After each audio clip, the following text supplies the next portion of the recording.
Hello viewers, আজকে যে মুভির গল্পটা নিয়ে এসেছি তার নাম হচ্ছে চাচি ৪২০। এটা একটা পারিবারিক এবং কমেডি মুভি। মুভির গল্পটা শুরু হয় একটা আদালতে, যেখানে জাহ্নবী পাসওয়ান তার হাজবেন্ড জয়প্রকাশ পাসওয়ানের কাছ থেকে তালাক চাচ্ছে। জাহ্নবী আর জয় দুজন দুজনকে ভালোবাসতো আর তারা বিয়ে করতে চাচ্ছিল। তবে জাহ্নবীর বাবা দুর্গাপ্রসাদ ভারবাজ এই বিয়েতে রাজি ছিল না, কেননা তিনি কোটিপতি ব্যবসায়ী। তিনি জয়কে পছন্দ করে না, কেননা জয় ফিল্মে ডান্স ডাইরেক্টরের অ্যাসিস্ট্যান্ট হিসেবে কাজ করত। তবে জাহ্নবী তার বাবার বিপক্ষে গিয়ে পালিয়ে জয়কে বিয়ে করে। তাদের বিবাহিত জীবন শুরু হয়, ভালোই চলছিল। তবে আস্তে আস্তে তাদের দুজনের মধ্যে দ্বন্দ্ব শুরু হয়। তাদের ঘরে আসে তাদের মেয়ে ভারতী। ভারতী যখন একটু বড় হয়, এখানে জয় একদিন ভারতীকে শুটিংয়ে নিয়ে যেতে যাচ্ছিল, তার হাতে একটা ছোটোখাটো প্লে রোল করাবে, ওই একদিনের জন্যই। তবে জাহ্নবীর বাবা ভারতবাজ চায় না বলে জাহ্নবী জয়কে মানা করে দেয়। আর এই নিয়ে তাদের দুজনের মধ্যে কথা কাটাকাটি হয়। আর এখানে জাহ্নবী জয়কে অনেক কথা শুনিয়ে দেয়। জয় তার মেজাজ হারিয়ে ফেলে আর সবার সামনে এখানে জাহ্নবীর উপর হাত তুলে। আর এই কথাটা যখন আদালতের জজ জানতে পারে, জজ জয়কে বলে যে জয় জাহ্নবীর সাথে ডোমেস্টিক ভায়োলেন্স করেছে। আর যেহেতু তাদের দুজনের মধ্যে নানা বিষয়ে দ্বন্দ্ব, সেজন্য তিনি তাদের তালাকও মঞ্জুর করে। আর ভারতীর দায়িত্ব জাহ্নবীরকে দেওয়া হয়, কেননা জাহ্নবীর বাবা একজন কোটিপতি ব্যবসায়ী। জাহ্নবী ভারতীর ভালো দেখভাল করতে পারবে। আর জয়কে বলা হয় যে জয় তার মেয়ের সাথে প্রতি শুক্রবার সময় কাটাতে পারবে। এখানে জয় যে কিনা তার মেয়ে ভারতীর সাথে শুক্রবার দেখা করতে যায় একটা মন্দিরে। সেখানে জাহ্নবীর বাবা ভারতবাজ তার সেক্রেটারি বানোয়ারি লালকে পাঠিয়ে দিয়ে তাদের উপর নজর রাখার জন্য, আর নানা শর্ত জুড়ে দেয়। এতে জয় তার মেয়ে ভারতীর সাথে ভালোভাবে সময় কাটাতে পারে না। তার কাছে খুব খারাপ লাগে, তার মন খারাপ হয়। সে গিয়ে তার এক বন্ধু সিরাজকে এই কথাগুলো বলছে। সিরাজ যে কিনা একটা হোটেলের শেফ। আর এখানে সিরাজ কথায় কথায় জ্যাকে বলে যে তাকে তার মেয়েকে নিয়ে পালিয়ে যাওয়া উচিত। এই কথাটা জ্যার মনে ধরে যায়। আর সে দুর্গাপ্রসাদ ভারবাজের বাসায় চলে যায়, ভারতীকে নিয়ে পালিয়ে যাবে। তবে ধরা খেয়ে যায় আর দুর্গাপ্রসাদ তাকে জেলে দেয়। এখানে সিরাজ গিয়ে জ্যাকে জেল থেকে ৫,০০০ টাকা জামানতে ছাড়িয়ে নিয়ে আসে।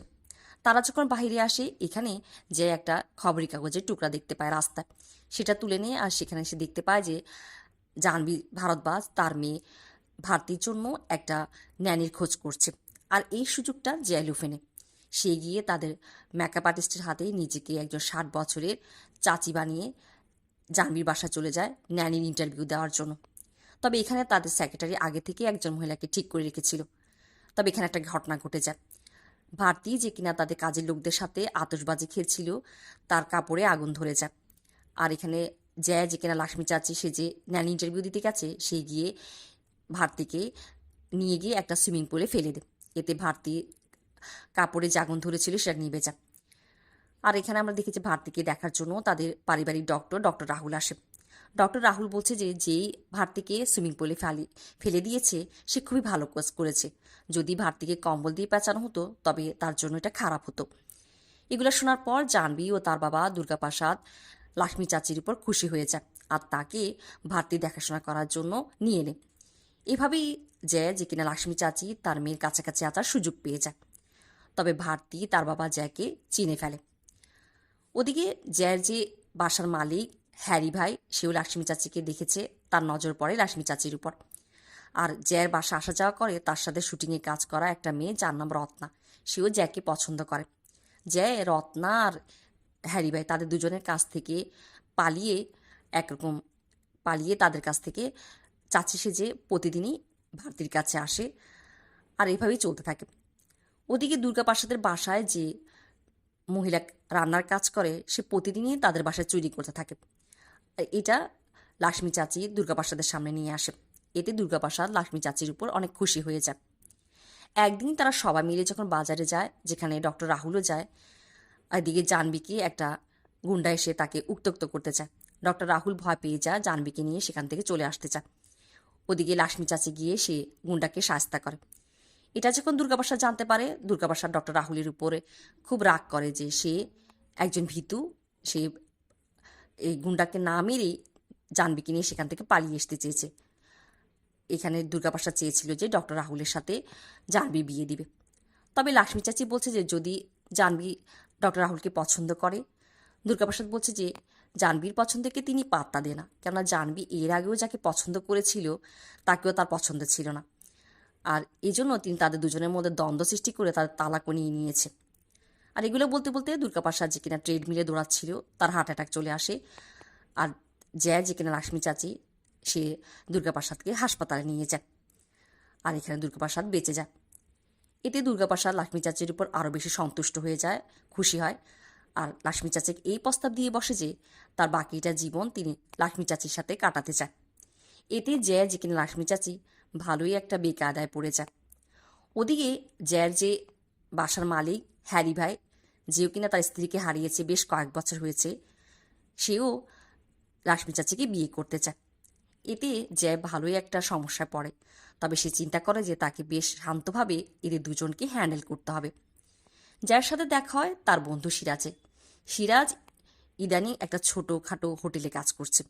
এটা যখন জয় জানতে পারে, জয় আর কথায় কথা এটাও জানতে পারে যে তার জন্য যে 5,000 টাকা জামানতের জন্য সিরাজ তার যে আগের হোটেল সেখানে ক্যাশ কাউন্টার থেকে টাকা নিয়েছিল, তবে সেই টাকা সে ফেরতে দিতে চাচ্ছিল, সেখানে ধরা খেয়ে যায়। আর হোটেলের লোকেরা তাকে চাকরি থেকে বের করে দেয়। এটা শোনার পর যার কাছে খুবই খারাপ লাগে যে তার জন্য এই সিরাজের এখন এই অবস্থা। আর সে সিরাজের সাহায্য করতে চায়। সিরাজকে বলে যে তাকে সে একটা শেপে চাকরি দিবে, তবে সেখানে তাকে হিন্দু হয়ে আর বোবা হয়ে থাকতে হবে। আর সেখানে তার সাথে দেখা হবে লাক্ষ্মী চাচি। লাক্ষ্মী চাচি তার জন্য কথা বলবে। তবে সিরাজকে এই কথা বলে না যে সেই লাক্ষ্মী চাচি। সিরাজ দুর্গাপ্রসাদের বাসায় যায়, যেখানে লাক্ষ্মী চাচি সিরাজকে পরিচয় করায় দুর্গাপ্রসাদের সাথে যে সে তার নাম রাজীব শর্মা, সে একজন ভালো শেফ। আর লাক্ষ্মী চাচি তাকে অনেক আগ থেকেই চেনে। আর এভাবে দুর্গাপ্রসাদ সিরাজকে কাজে নিয়ে নেয়। ওদিকে জানবি যে কিনা টিভির প্রোগ্রামে জ্যার একটা প্রোগ্রাম দেখতে পায়, যেখানে সে জানতে পারে যে জ্যা তাকে এখনও অনেক ভালোবাসে। ওদিকে তাদের যে সেক্রেটারি বানোয়ারিলাল এই সত্যটা প্রকাশ করে যে রাজীব শর্মা যার নাম, তার নাম মূলত সিরাজ, সে একজন মুসলমান আর সে কথাও বলতে পারে। এতে দুর্গাপ্রসাদ লাক্ষ্মী চাচির উপর বেশ রাগ করে। তবে লাক্ষ্মী চাচি দুর্গাপ্রসাদকে এটা বুঝায় যে দুর্গাপ্রসাদকে বুঝায় যে সিরাজ তার একটা কাজের অনেক প্রয়োজন ছিল, এই জন্য সে তাকে এখানে চাকরি দিয়েছে। আর সিরাজ যখন থেকে এখানে কাজ করছে সে কখনোই মাছ মাংসকে হাতও লাগায়নি, রান্নাও করেনি, যেহেতু দুর্গাপ্রসাদরা নিরামিষভোজী। আর দুর্গাপ্রসাদকে এটাও বোঝায় যে দুর্গাপ্রসাদ নিজে যে কিনা চামড়ার ব্যবসা করে আর এই ধন সম্পত্তি এই চামড়ার ব্যবসা করে এসে গড়েছে, এজন্য তাকে অনেক পশু পাখি হত্যা করতে হয়। এগুলো বুঝে দুর্গাপ্রসাদকে সে মানিয়ে ফেলে। তবে জানবি এসে এখানে কথা তুলে আর লাক্ষ্মী চাচিকে কথা শোনায়।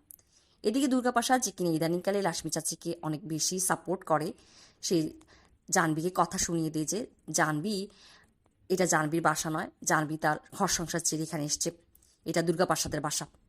এতে জানবির অনেক মন খারাপ হয়, সে কাঁদতে কাঁদতে সেখান থেকে চলে যায়। জানবি চলে যাওয়ার পর এখানে লাক্ষ্মী চাচি দুর্গাপ্রসাদকে বোঝা যে তাকে এভাবে জানবির সাথে কথা বলা উচিত হয়নি। আর দুর্গাপ্রসাদকে এও বলে যে দুর্গাপ্রসাদ তার জীবনে বাকি সময়টা কাটানোর জন্য একজন জীবনসঙ্গী চাচ্ছে। তিনি কি তার মেয়ে জানবির জন্য কিছু চিন্তা করছে না যে জানবি তার পুরো জীবনটা কিভাবে কাটাবে? এখানে দুর্গাপ্রসাদের কাছে খারাপ লাগে যে তার জানবির সাথে জ্যার বিচ্ছেদ ঘটানো ঠিক হয়নি। আর দুর্গাপ্রসাদ এখানে বলে যে তিনি জ্যাকে জানবির জীবনে নিয়ে আসবে আর জ্যার সাথে দেখা করার জন্য চলে যায়। ওদিকে জ্যা যে কিনা লাক্ষ্মী চাচি সে যে এখানে দুর্গাপ্রসাদের বাসায় আছে, সে তার বাসার মালিক হ্যারি ভাইকে ফোন করে। ওদিকে সেখানে আমরা দুর্গাপ্রসাদকে দেখি। আর হ্যারি ভাই এখানে দুর্গাপ্রসাদের সাথে জ্যার কথা বলিয়ে দেয়। দুর্গাপ্রসাদ জ্যার কাছে ক্ষমা চায় আর বলে যে সে জ্যার সাথে জানবির আবার তাদের মিল ঘটাবে আর জ্যাকে তার বাসা ডেকে পাঠাবে। জ্যা বলে যে সে এখন শুটিংয়ের কাজে অনেক দূরে আছে, সে গিয়ে দুর্গাপ্রসাদ আর জানবির সাথে দেখা করবে, এই বলে ফোনেরটা ছেড়ে দেয়। ওদিকে আমরা দেখি যে জ্যা যে কিনা তার বন্ধু সিরাজের সামনে নিজের সততা প্রকাশ করেছে। তারা দুই বন্ধু যখন গলাগলি করছিল, বানোয়ারিলাল এটা জানবির সামনে দেখিয়ে দেয়। আর জানবি এখানে ভুল বুঝে বসে যে লাক্ষ্মী চাচি একজন ক্যারেক্টারলেস। আর সে খুবই খারাপ লাগে যে তার কাছে যে তার বাবা এমন একজন মহিলাকে পছন্দ করে। আর সে বানোয়ারিলালকে বলছে যে সে গিয়ে জ্যার কাছে চলে যাবে, যে তাকে এখন অনেক ভালোবাসে আর জ্যার জীবনে এমন কোনো মেয়ে নেই।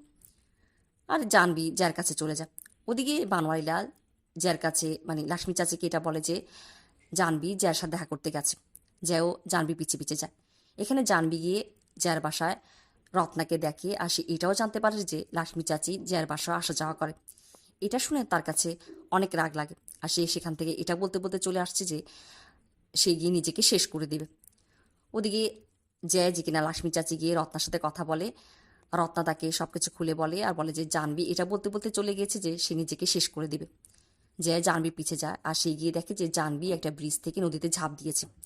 জয়ও নদীতে ঝাঁপ দেয় আর জাহ্নবী এখানে বাঁচিয়ে ফেলে। জয় জাহ্নবীর সামনে তার সত্যটা প্রকাশ করে যে সে লাক্ষ্মী চাচি নয় বরঞ্চ জয়।